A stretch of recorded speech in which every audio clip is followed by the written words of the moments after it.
Hi everyone, so today I'm just going to show you how I extend my nails from a short square into a coffin, ballerina, squaletto shape. I have applied my form and I am just adding the bead at the tip and then blending that into the acrylic that has been filed and rough so that acrylic has something to adhere to. I'm making my shape, pushing up the side walls, keeping it level with how the nail already is, and then just blending it all into one extension.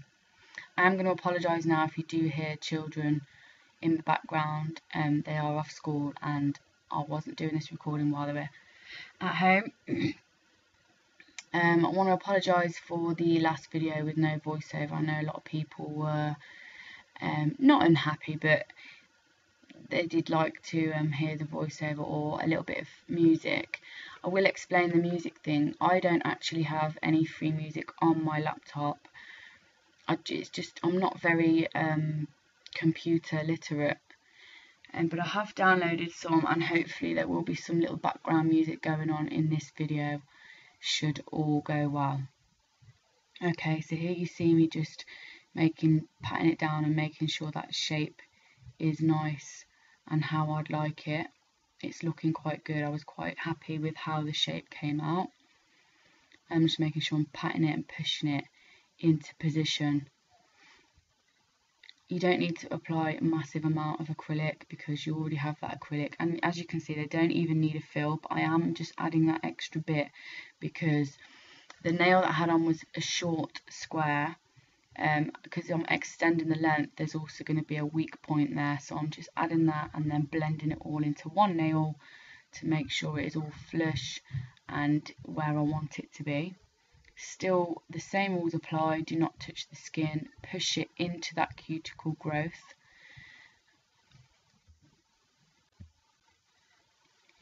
Keep blending it up towards the nail, making sure it's all flush and applied correctly. You really want to do your work with your brush, keeping that shape, patting it down and keeping it away from that skin. I am still blending it all towards the tip and I am pushing it all in, and I am cleaning around my side walls as well.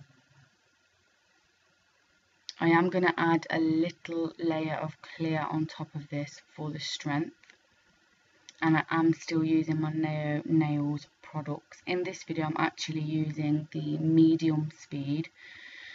I do find it okay. Again, you know, when you're using new products it's always going to be a bit on and off. You're not going to be used to that product. It is a good product. I do find it well. It does work well, and the medium speed definitely sets quicker than the maximum adhesion. The only thing I have found with the medium speed is getting a wee bit of lifting, so I have just teamed that up now with my NSI Super Bond Primer rather than the Nails acid free, and so far I haven't had any issues. So, you know, still a good product, still very cost effective. Okay, so you can see me here just showing you the shape of the nail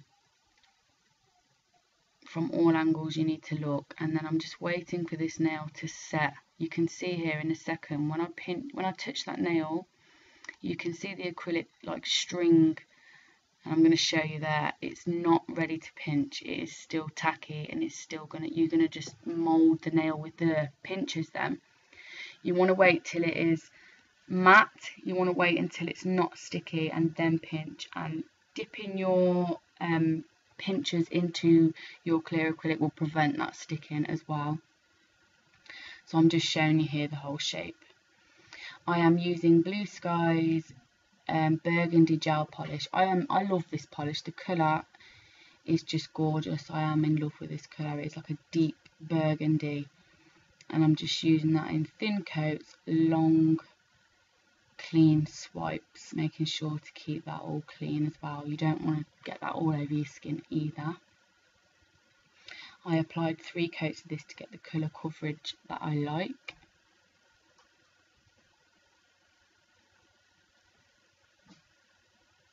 I will then cure this in my LED lamp for 30 seconds.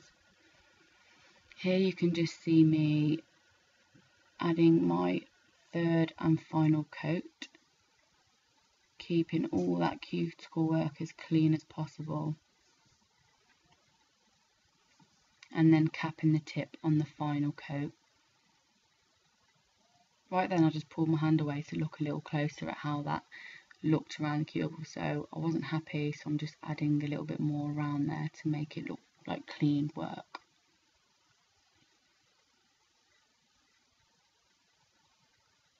You don't need thick layers of this. If you add too thicker layers, you're then going to lose your shape of your nail. You're also going to set yourself up for chipping and scratching and bubbling and undercuring, and you don't want that. Okay, I'm taking off the tacky layer before I have applied a top coat, because I am going to apply the matte top coat. In fact, they look quite matte there, but I wanted to protect them. I didn't want to leave them with just the colour and no protection over that. So I'm using Blue Sky's matte top coat. Again, I'm trying to cover the nails. I have had a bit of an issue with this top coat. It never really seems to go completely covered matte. You know, so if anyone has any suggestions on how or what I can do to make that go completely matte rather than faff around with adding other top coats, then please let me know. So I'm just cleaning around the skin there, and then adding it, so it's trying to get it so it's all really level and covered. And I will then again cure this in my LED lamp for 30 seconds.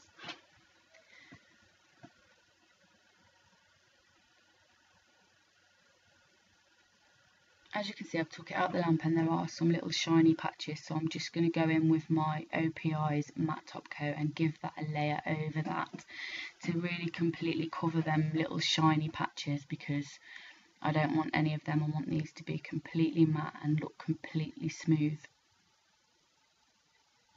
OPI matte top coat is a fabulous top coat as well. It is one of my favourite matte top coats. Okay, on this nail I wanted to go for like a bandage, crossy kind of look. So I just took my brush and went zigzag, and then I clean up afterwards with my small brush and isopropyl alcohol. I did remove this one and then do it again because I wanted it more down the bottom. But again, you'll see that in the design itself.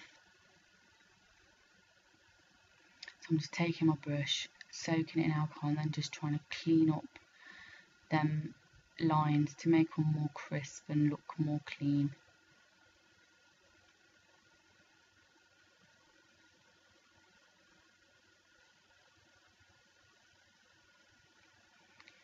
Okay, here I'm going to show you how I do a 3D bow. I didn't get the whole bow because, like an absolute dimwit, I thought I'd pause my camera, hadn't paused it, and just recorded my wall for half an hour, so we lost a lot of recording there. So I've just taken a medium dry bead, and then I'm putting it on the back of my form paper, and I'm just making like an eye shape, patting it out.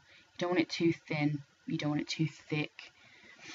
When you're making it in the eye shape, so you've got like the two corners and the density in the middle going round, that's going to be like the edge of your bow, or the 3D part of the bow. So I'm just cleaning up the sides, and then I'm going to pat it out so it's smooth. Then just clean your brush and wet it slightly. You don't want it soaking. So I'm just perfecting that shape till I'm happy with that. It has to be quite dry as well. You don't want it wet when you're peeling it off. And then just push your brush, the tip under, to try and peel it away, and then flap it over. And then just peel it away. You do need to make the other side, flap up your bits and add it into one bow. I'm going to leave this video here. I have left pictures. I hope you've enjoyed, and I will see you all in my next video. Thanks for watching as always, and take care.